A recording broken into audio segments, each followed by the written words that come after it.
right. You sleep okay? Yeah, no, good enough. Better than I thought. Okay.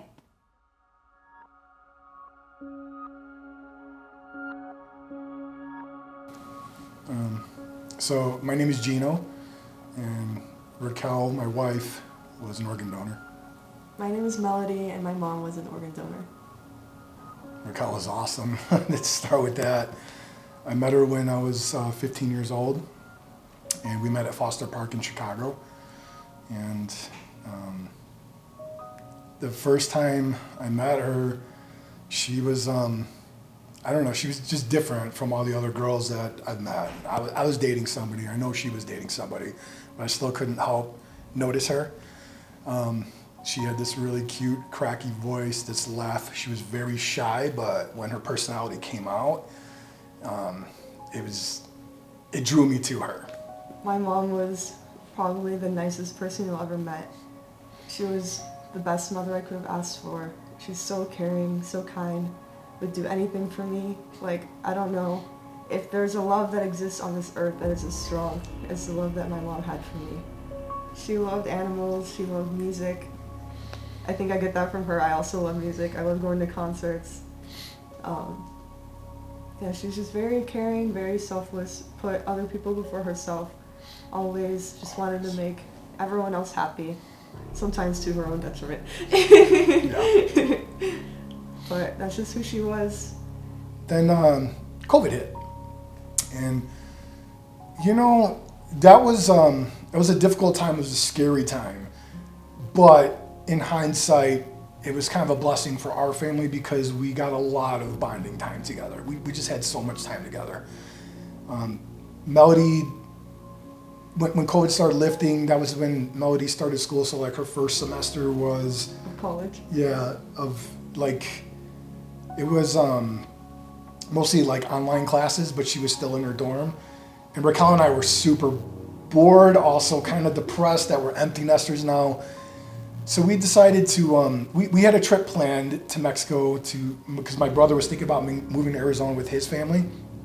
So we planned to go to Mexico. They were going to come and stay with us for about a week, and then we were going to go to Mexico for a few days, and then they were going to start looking around at places in Arizona. But that was about 3 weeks before we decided to take a spontaneous trip to Las Vegas to celebrate her promotion. And now I always hear don't do Vegas spontaneously, but that's how we rolled. Me and her, we never really planned our little getaways. We just went with it, and whatever felt right, we did. And everything was just going perfectly. I mean, we had an amazing couple days in Vegas. So on the 5th of March, we were gonna go to Fremont Street, but we decided to go get some breakfast, walk somewhere around the hotel. We were at the Sahara. On the way back, I don't know what it was, but we were never this couple that says I love you like every day, every time we talk. We said it when we meant it, and for some reason just felt like that time. And we're walking back to the hotel hand in hand, you know, we're just in vacation mode, like just completely chill. And it just felt like one of those moments we're waiting at the stoplight and just kind of expressed to each other our gratitude for where we are as a couple. Like, here we are in Vegas celebrating your promotion, just a spontaneous trip, 24 years together, still madly in love. You know, we kissed and went back to the hotel, but then it wasn't much longer, and she started complaining of a headache, and that headache it got bad really fast. Now, this time it was bad, and she said it was the worst headache she's ever had in her life, and it was bad. I had to call 911. I used to be a medic, and so I think a lot of my PTSD and anxiety was, you know, just always helping people through their worst situations and scenarios, and me thinking, when is this going to happen to me and mine? And here we are. So it was happening. So it was pretty scary.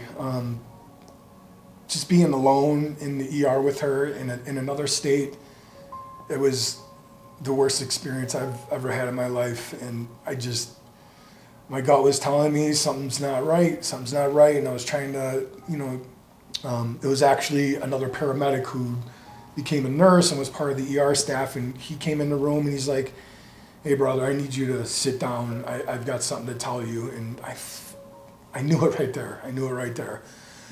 He said, "I need you to put your paramedic brain on." And he's like, "I'm going to give you an anatomy lesson." And he kind of gave me a wink and he got a piece of paper out and drew what he saw in the CAT scan. And once he drew where it was, how much blood loss she had, I just lost it. And it's kind of weird how fast we got a support system in place. You know, with this gentleman's help, I made some other calls. Her sister was next, and then my brother. The crazy thing is, it seems like when this happened, like the moon, the stars, the planet, like everything aligned for this to happen. You know, us taking this spontaneous trip to Vegas. And I say that because every person I called, I was freaking out because I thought I was going to be alone through this whole endeavor, and got her there. Her sister was working remotely because of COVID, so she was able to get on a plane, and her mother, which she hasn't talked to in years, was able to get on a plane with her. Somehow she convinced her to do it, and that was incredible. My dad, first time he traveled since COVID, he just landed and put his bags down in Colorado and got the call, so he was one state over. He was able to get there. My brothers, one of my brothers just took a break from work because he closed some huge deals, so he was taking a couple months off. My other brother just quit his job, so they were able to get on a plane. I was on spring break. And she was on spring break. The question was presented to us about donating her organs because, you know, she was relatively healthy aside from what was going on with the aneurysm. That aneurysm was so deep inside her brain, there was just nothing that could be done. There was possibly interventions they could have tried, but it's, you know, too much time has passed before they realized that this is what was going on. But regardless, it's obvious that this was supposed to happen the way it did. So anyway, we could not find her driver's license anywhere, but we talked, and we know her heart. You know, she's literally the most selfless person you would ever meet. So we knew it was in her heart to do so. I can't believe all the delicate intricacies involved with this just to be able to find a match, and for that match to be, for everything to work out, how everything has to fall into place. It's amazing to me. So we made that decision, and I'd say that was probably the best decision we've ever made. The Nevada Donor Network did a honor walk. Yeah, they did an honor walk, and that was kind of how give it some closure, I guess. And it was really tough, but walking those halls with her and everybody lined up and just paying respects, it was kind of beautiful knowing what she was doing and the impact she had. And at that time, we didn't know exactly what the outcome would be. We were just hoping for the best. You know, I know everything that was done up to that point was to maximize the gift she can give, and boy, they came through. They came through because when we got the word of what was actually donated and successful, she saved 5 lives, and that's incredible. And then I'd say the best part of that is when we found out, I don't know where things stand now, but at the time when we got that news, they said everything was successful, everybody's doing well. And it's just, this thing washed over me, and it just sent shivers throughout my core. Like, it just came together like, wow, this was her purpose. It sucks because, you know, her dream, she didn't really have much ambition in life. She just wanted to be the best mom she could be. And she wanted to be the cutest old lady to ever live. That was her words. The cutest old lady to ever live. And she doesn't get that chance, but she obviously had something bigger planned for her. Hi. I know you can't make noise. It's sealed, so that's nice. How cool is it that the first recipient is from her heart? That's perfect. Okay, here we go. It's 3:19 a.m. on March 23rd, 2022. I'm writing this from the cardiac ICU. I woke up and felt a nudge to start writing this letter to you. I have been trying to be thoughtful about when to send it because I cannot imagine what you are going through at this time, and I don't want to be pushy or untimely. My name is Ashley, and I received your loved one's precious heart on March 12th, 2022. This incredible gift has saved my life. It is now August 8th, 2022, and I have come back to this letter. Today is my 32nd birthday. I'm sorry I haven't written to you sooner. As you can see, I began writing, but I held off knowing what to express to you, knowing that you have suffered a great loss. I spent the weekend in San Diego, California at the Transplant Games of America for donor families, transplant recipients, living donors, and their families. It was an incredible event. I am able to complete my first 5K post-transplant. That's awesome. She's a runner, just like her dad. And it's all because of her and her selfless donation of life. I haven't known what to say to you because I wasn't sure how you would feel about hearing from me. But after spending some time with many donor families this weekend and hearing the stories of loss, I figured it doesn't matter how I feel or what I think. What matters is you, your loved one, and your family. And I want to tell you how grateful I am for this indescribable gift that she has given me.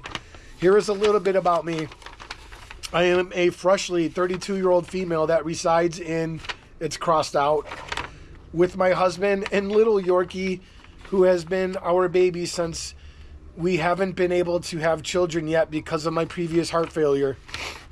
I would love to get to know you and your family and know a little bit more about the person who gave me this incredible gift.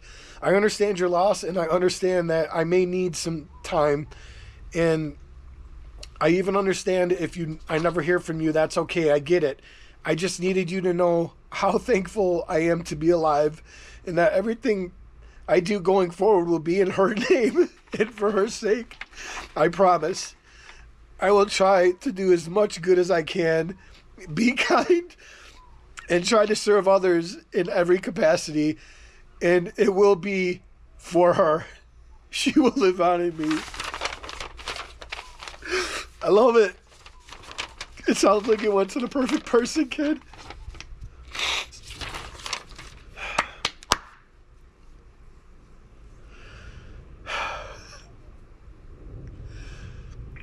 I hope they do get to have children now. It's wow. I'm happy. Me too. I love you, kid. So that's incredible. This makes me very, very happy. This Raquel would love this. It's perfect.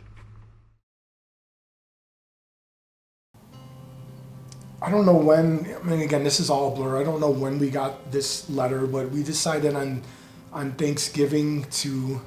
I think it was the first Thanksgiving that we decided to write a letter. Mm-hmm. I had Melody write it because I couldn't do it. So we wrote a letter of gratitude to the recipients, hoping they were doing well, hoping to hear back from them.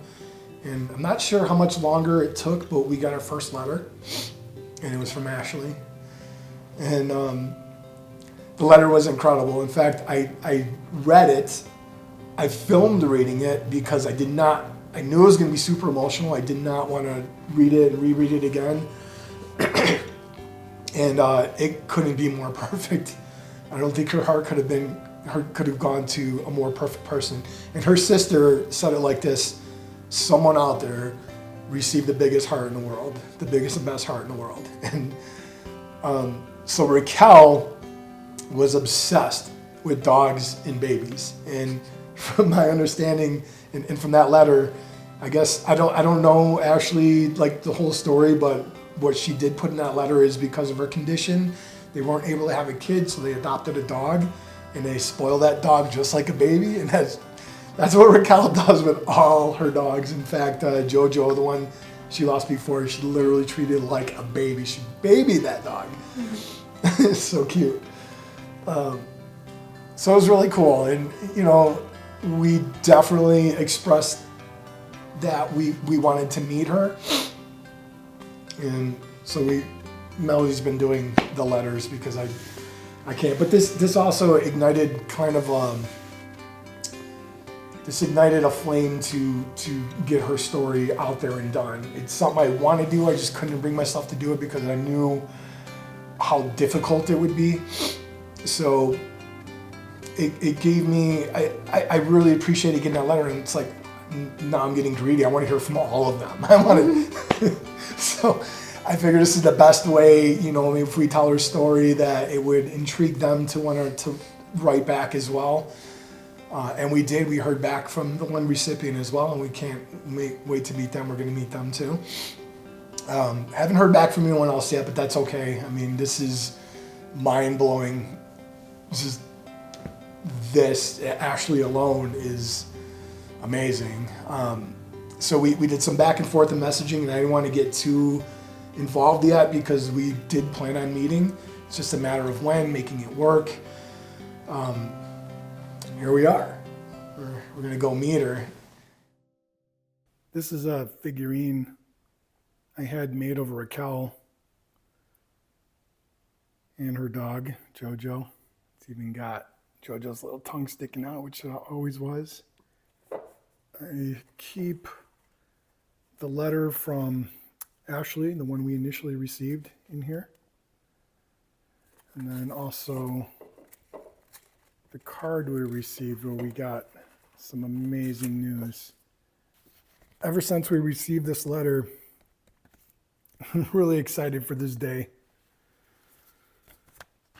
And it's here, and I don't know, it's just the emotions, there's just so much going on right now. And I need to get out the door and pick up Melody, head to the airport, and I'm really excited. I'm just, more importantly, just have this moment with Melody. We've been waiting a long time for this. Ready? Mm-hmm.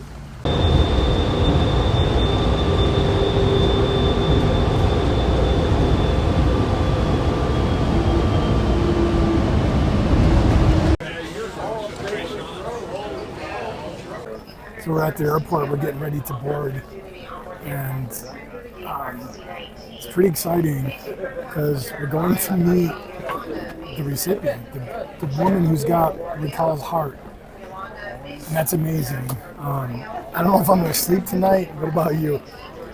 Maybe. Maybe, I don't know. Depends if I'm snoring, right? Mm-hmm, yeah. But we're just going to get there and check into the hotel because we got to get up early for this. And they're going to do like a pre-interview before we meet up with them. So kind of excited, but also very nervous because there's going to be cameras in my face. Yeah. So, but I understand the major impact that this is going to have. And just looking forward to meeting Ashley. I think this is going to be so awesome. And Jane. Yes. Jane, well, I don't know if we should say it yet. No, I'm not going to ruin the surprise. Oh, yeah, okay. Fine. Jane Raquel Stewart. We're off. Here we go.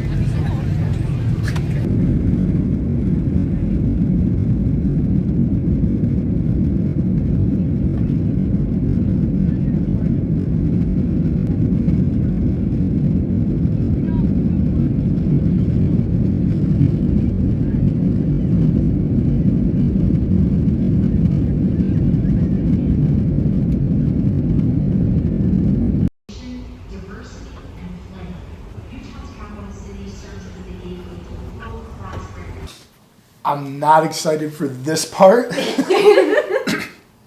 but it's just been a whirlwind explosion of emotions the last week. But it's more excitement than anything. The excitement trumps anything else I'm feeling. And I can't pinpoint one exact emotion. It's just I'm going through the whole gamut of things. I'm just really excited to meet Ashley, to hear her heartbeat. In fact, it was the lung recipient that sent the video because I brought the idea up to listen with a stethoscope because I'm a nerd like that, being a former paramedic.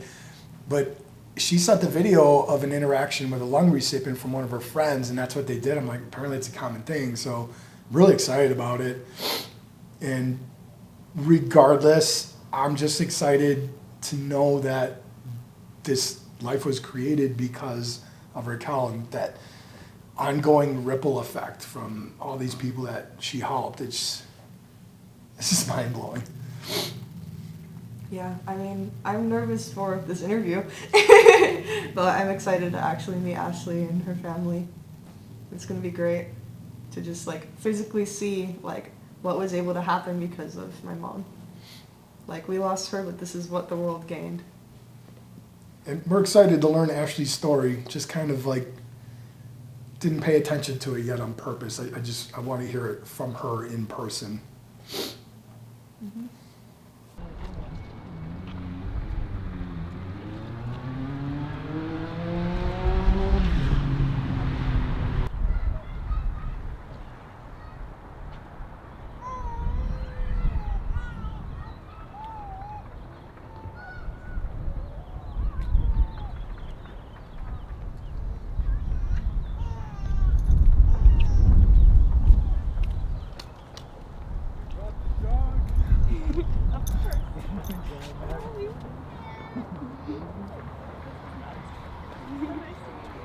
And this is funny, I had to bring her hug.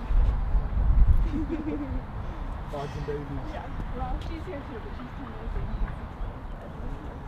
I want to see her. Thanks for coming all the way here. Are you kidding? Yeah. No, you got your phone. Yeah. So we already knew you had a baby. Oh, you did? Yeah. Okay. She kind of stalked me. Oh, I didn't stop. No. You added me in the...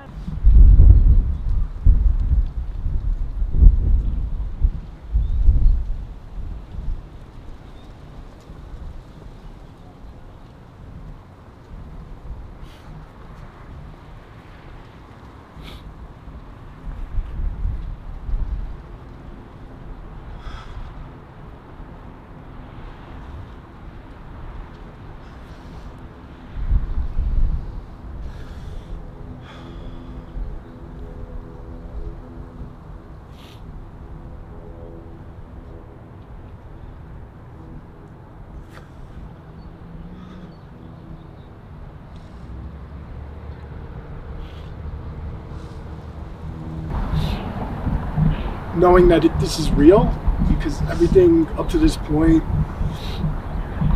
it's just been imagining, you know, what it's like to have a human being that has the biggest heart I've ever known, keeping her alive. And I'm really excited to know her story. So we're definitely gonna grab some lunch after this, and I'm so looking forward to hearing it.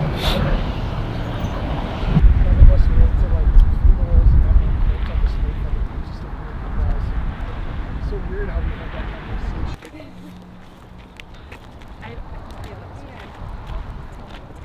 You just pour it out. Oh, but you have to be mindful of the wind. So That's what I'm... Did you ever see The Big Lebowski? Yes, that's Okay. kind of what I'm thinking of. There's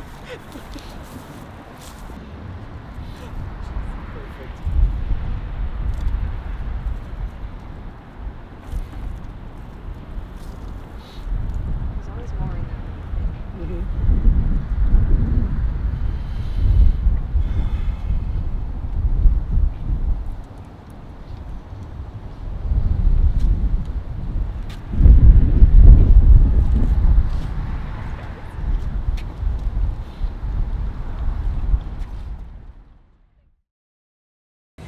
Okay, we're finally back. It was an incredibly amazing experience meeting Ashley, Rob, and Jane, Raquel Stewart. So awesome. We're just exhausted emotionally. But thank you, Nevada Donor Network and Donor Connect, for putting this together and making it happen. We really, really appreciate it. Thank you. Thank you.